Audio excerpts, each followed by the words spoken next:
हरिपुर नामक शहर में पप्पू का ढाबा नाम का एक मशहूर ढाबा था। ये ढाबा इतना मशहूर था कि आसपास के सभी लोग खाना खाने के लिए आते थे। उस ढाबे का खाना जो एक बार खा लेता तो उसका स्वाद भूल नहीं पाता। अगर कोई भी उस गांव में किसी भी काम से आता तो उस ढाबे का खाना खाए बगैर नहीं जाता। जितना ही वो ढाबा दिन पर दिन मशहूर होता जा रहा था, उतना ही उस ढाबे के मालिक का भी घमंड बढ़ता जा रहा था। अगर ढाबे का खाना बच जाता तो उसे उस खाने को फेंकना मंजूर था, लेकिन किसी जानवर या भूखे भिखारी को मुफ्त में देना मंजूर नहीं था। एक दिन की बात है, एक भिखारी उस ढाबे के पास से जा रहा था। वो काफी भूखा था। उसने बहुत दिनों से कुछ नहीं खाया था, तो वो ढाबे के मालिक के पास गया। मालिक, कुछ खाने को दे दो, बहुत भूख लगी है, बहुत भूख लगी है बाबूजी, कुछ खाने को दे दो। अरे जा जा, आगे जा, कुछ नहीं मिलेगा। कुछ दे दो खाने को, बहुत दिनों से कुछ खाया नहीं है, बहुत भूख लगी है बाबूजी। सुबह सुबह पता नहीं कहाँ कहाँ से आ जाते हैं मुंह उठा के, सारा दिन खराब कर दिया। रामू, ओ रामू, इसे बाहर तो निकाल।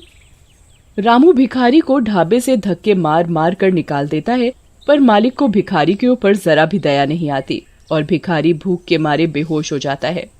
मालिक, ये तो बेहोश हो गया है। तो मैं क्या करूं? इसे तू दुकान के सामने से हटा, ग्राहक के आने का टाइम हो रहा है। जी मालिक। मालिक, मालिक, लगता है ये मर गया। अरे ये क्या बोल रहा है? मालिक, मैं सही बोल रहा हूँ। तुम एक काम करो, इसे जो ढाबे के पीछे कुआं है उसमें फेंक दो और किसी को कुछ पता भी नहीं चलेगा। जी मालिक। रामू, किसी को कुछ पता तो नहीं चला? किसी ने देखा तो नहीं? नहीं मालिक। आज का तो दिन ही खराब गया। और कोई ज्यादा ग्राहक भी नहीं आए। कल सभी टाइम पर आ जाना, नहीं तो तुम्हारे पैसे काट लूंगा। जी मालिक। मालिक अपने सभी नौकरों को छुट्टी देकर वो भी अपने घर चला जाता है। मालिक को रास्ते में ऐसा लगता है जैसे कोई उसके पीछे पीछे चल रहा है। तभी मालिक रुक जाता है और पीछे देखने लगता है, पर वहाँ कोई नहीं होता। अरे मेरा वहम होगा। और वो चलने लगता है। तभी उसे अचानक कोई जोर से थप्पड़ मारता है। वो अपने चारों ओर देखता है, पर कोई नहीं था। वो जल्दी जल्दी चलने लगता है और अपने घर पहुँच जाता है। अरे भाग्यवान, जल्दी से खाना लगा दो, बड़े जोरों की भूख लगी है। जी अभी लाई। जैसे ही पत्नी खाना लेकर आती है, तभी भिखारी भूत उसकी पत्नी को जोर से धक्का देता है, जिसके कारण पत्नी के हाथ से सारा खाना गिर जाता है। अरे भाग्यवान, ये क्या किया? सारा खाना गिरा दिया। जी पता नहीं कैसे गिर गया, मुझे ऐसा लगा जैसे किसी ने मुझे धक्का दिया हो। आज का तो सारा दिन ही खराब गया। अगली सुबह मालिक अपने ढाबे पर काउंटर पर बैठा होता है। तभी एक ग्राहक आता है और कुर्सी पर बैठ जाता है और खाने का ऑर्डर देता है। रामू, जल्दी से खाना लेकर आओ। ये कैसा खाना है, इतना तीखा? क्या हुआ, खाना अच्छा नहीं है? ये कैसा खाना है? रामू, ओ रामू, आज तुमने ये कैसा खाना बनाया है? मालिक, पता नहीं कैसे हो गया, खाना तो अच्छा ही बनाया था। आज भी मालिक की कोई कमाई नहीं हुई थी और सारा खाना ऐसे ही वेस्ट हो जाता है। ये देखकर भिखारी बहुत खुश होता है। अगले दिन मालिक अपने नौकर से कहता है, आज ऐसा खाना बनाना कि लोग उंगलियां चाटते रह जाएं। और सभी नौकर और रामू खाना बनाने में लग गए। खाना बनकर तैयार हो जाता है। खाने की खुशबू तो अच्छी आ रही है। तभी ढाबे पर एक ग्राहक आता है। रामू, जल्दी से खाना लाओ भाई। वाह वाह वाह वाह, खाने की खुशबू तो अच्छी आ रही है। ग्राहक जैसे ही खाना खाने के लिए बैठता है, तभी उसकी थाली से अचानक रोटी गायब हो जाती है। अरे रोटी कहाँ गई? अभी तो थी। वो डर जाता है। वो रामू का आवाज लगाता है। रामू, रामू। जी साहब, क्या हो गया साहब? अरे रामू, मेरी रोटी गायब हो गई। अरे ऐसे कैसे हो सकता है साहब, आपका वहम होगा। ये सारा करा धरा भूतिया भिखारी का था। वही सब ग्राहकों को परेशान और डरा रहा था। ग्राहक डर के मारे भाग जाता है। ढाबे के मालिक को समझ नहीं आ रहा था कि आखिर चक्कर क्या है। ऐसा रोज का काम हो गया और दिन पर दिन ढाबे के मालिक की कमाई कम होने लगी। एक दिन की बात है, शहर से कुछ लोग गांव की तरफ जा रहे थे।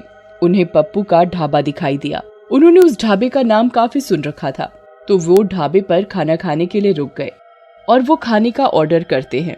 रामू खाना लेकर आता है तो वो खाना खाने बैठते हैं तो उनकी शाही पनीर की सब्जी चिकन की सब्जी में बदल जाती है, जिसे देख वो घबरा जाता है।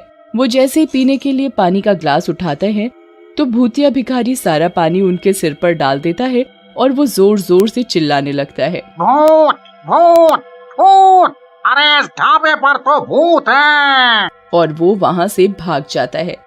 देखते ही देखते ढाबे पर रोज अजीबोगरीब घटनाएं होने लगी। लोग उस ढाबे को अब भूतिया ढाबे के नाम से जानने लगे। एक दिन रात को ढाबे का मालिक जब ढाबे के गल्ले से पैसे निकालने के लिए गल्ला खोलता है तो वो देखता है कि इसमें तो एक भी पैसा नहीं है और पैसे की जगह मालिक को उस भिखारी का सर दिखाई देता है। भूत भूत, अरे ये तो वही भिखारी का सर है जिसे मैंने कुएं में फेंकवा दिया था। फिर ये इधर आया तो आया कैसे? मालिक की आवाज सुनकर ढाबे के सारे लोग मालिक के पास एकत्रित हो जाते हैं। क्या हुआ भाई साहब, आप इतना घबराए हुए क्यों हैं?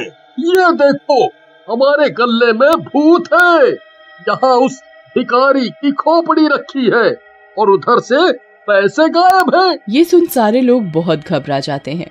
अरे भाई साहब, ऐसा कैसे हो सकता है? जाओ, तुम एक बार गल्ला खोल के देख लो, तुम्हें वहाँ एक खोपड़ी मिलेगी। वो एक भूत है, भूत। वो आदमी मालिक की बात सुनकर ढाबे का गल्ला खोलता है, पर वहाँ ना तो कोई खोपड़ी होती है और साथ ही उधर उसके पैसे रखे होते हैं। अरे क्या भाई साहब, लगता है आपकी तबीयत ठीक नहीं है। आपने नींद में कोई सपना देख लिया है। आपको आराम करने की आवश्यकता है। अरे नहीं भैया, मैंने यहाँ सच में एक खोपड़ी देखी थी। मैं बिल्कुल सच बोल रहा हूँ। मालिक अपनी बात सबको मनवाने की कोशिश करता है, पर कोई उसकी बात नहीं सुनता और ना ही विश्वास करता है। तभी रामू मालिक के पास आता है। मालिक, मुझे ऐसा लगता है कि ये सब वो भूखा भिखारी कर रहा है जिसे आपने कुएं में फेंकवाया था। वही उसके भूखे होने की वजह से उसकी मौत हो गई थी और इसी वजह से उसकी आत्मा हमारे ढाबे में भटक रही है और आपको दिन रात परेशान कर रही है।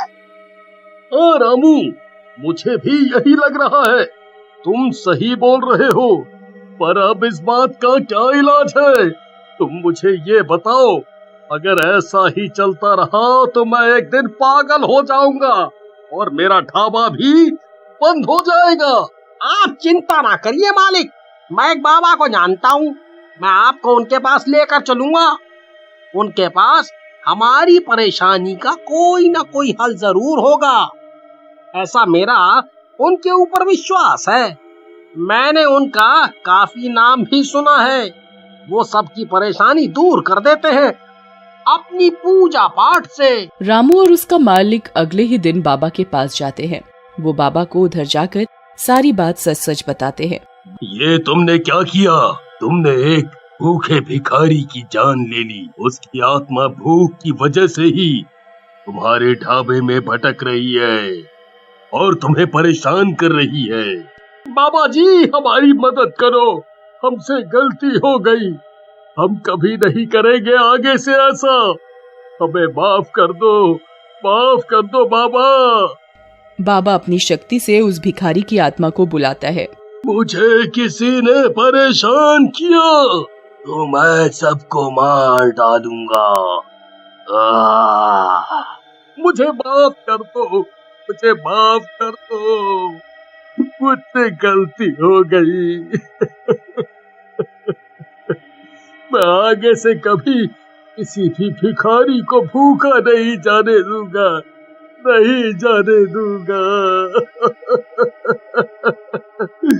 मुझे माफ कर दो। बाबा अपने लोटे से गंगा जल छिड़ककर उस भिखारी को मुक्त कर देते हैं और मालिक से हमेशा गरीबों को खाना खिलाने को बोलते हैं।